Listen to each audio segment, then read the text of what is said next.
Un titre anglais pour une exposition sur le cinéma, Screenplay ou Comment jouer avec l'écran, un questionnement ludique sur le rapport au cinéma. L'expérience du spectateur aussi, c'est ce qui m'intéressait dans cette exposition-là, avec toujours un souci de diversité des champs et des pratiques artistiques et forcément une prédominance pour l'art vidéo, puisqu'on parle de cinéma, on parle d'images en mouvement, mais on a aussi du dessin, on a aussi des maquettes, des objets, on a également de la photographie, on a des pièces sonores, des installations. 11 artistes internationaux voient leurs créations mises en lumière dans la salle d'exposition de Guyancourt. Parmi les œuvres, une fresque géante réalisée spécialement par la plasticienne Julie Dumont.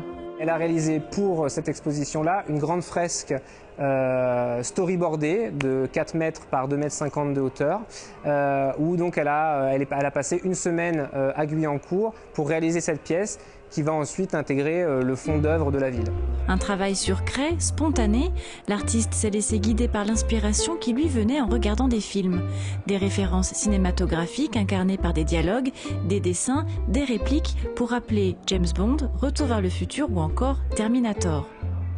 L'exposition, loin d'être réservée aux cinéphiles, s'adresse à tous les publics. Elle parle de cinéma, mais de façon assez générale et avec des références qui peuvent parler à tous. C'est-à-dire qu'on va effectivement parler d'Hitchcock, mais on va aussi parler de Twilight.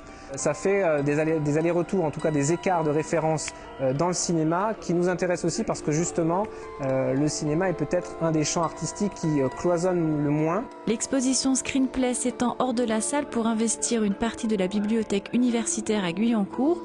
La plasticienne Julie Dumont y présente des œuvres autour de la figure du héros dans le cinéma.